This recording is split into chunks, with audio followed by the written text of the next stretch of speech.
Hi, this is Dodger, and you're watching my show. I'm looking for something to lead into this with, and I'm just failing really hard, so I might just hop right into video games if I can't find anything. And okay.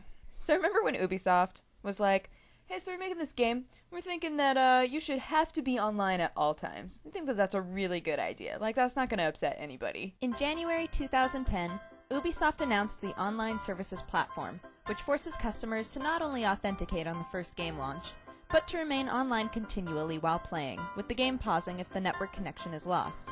This makes it impossible to play the game offline or resell it, and means that should Ubisoft's servers go down, the game would be unplayable. And then a bunch of people who were playing their games were like, yeah, okay, sure. Yeah, that's not a big deal. And then if you were ever kicked off of the internet, you just couldn't be playing it.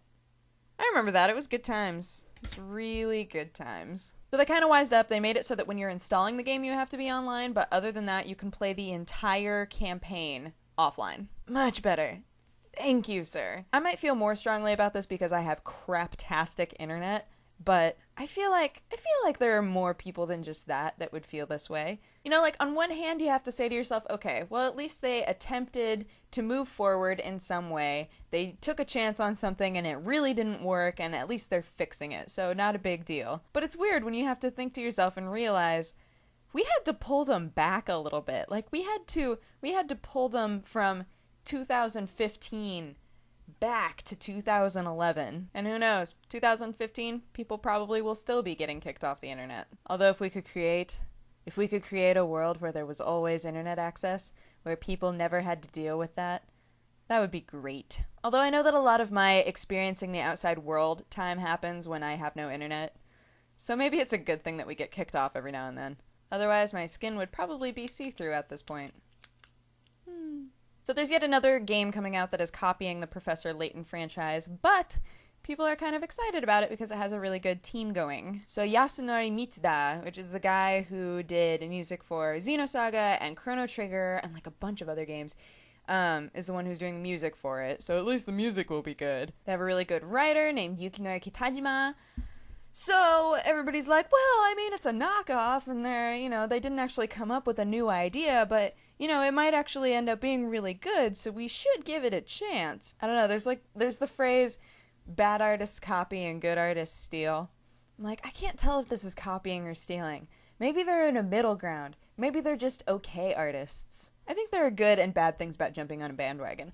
I am okay with a company going along with the flow of something that has become really popular, as long as they're also taking the time to try to think creatively about something new that they can do, like some way that they can be different. Like, at this point, I think the biggest bandwagon that is getting super overused is zombies. I think that people are all about zombies. In the gaming industry, I should say.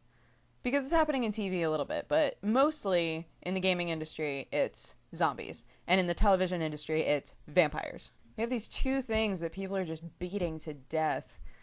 I need somebody to come up with something different. When I was in university, in art history class, we were talking about the cycle of things.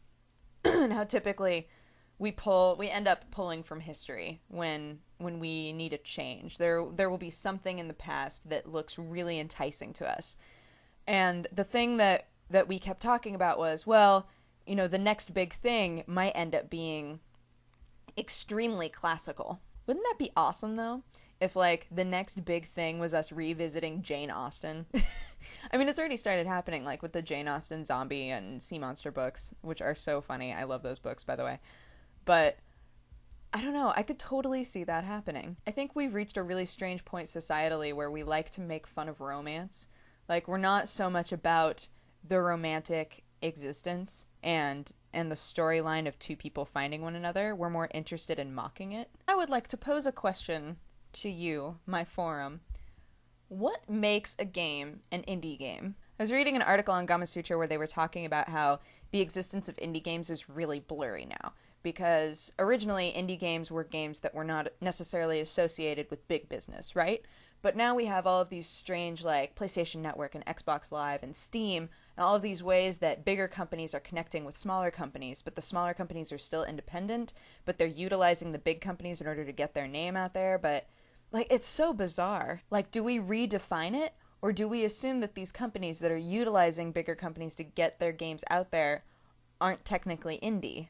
This would normally be where I say, well, here's my opinion, but like thinking about it, I'm honestly not sure. Like, Minecraft is going to be going on the iPhone and the iPad.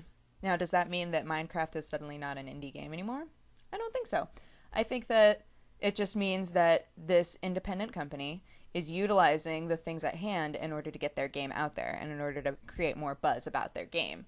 And I think that indie companies have been doing that forever. Like, that's the only way that they can succeed is by making sure that they try to make these connections so that people inevitably end up at their game and playing it. So that's how I feel about it, but I'm really interested to hear how you guys feel about it. Because it's true, the line does get blurred a lot at this point. So I don't know, it's an interesting topic to me because indie games are becoming such a huge thing.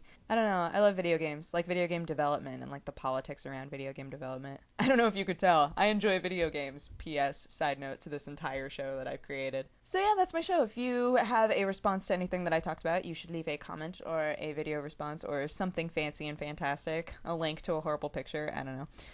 And if you would like to have coffee with me, you can go ahead and click here-ish. And otherwise, I will talk to you guys in the next couple of days or so. Alright, bye-bye.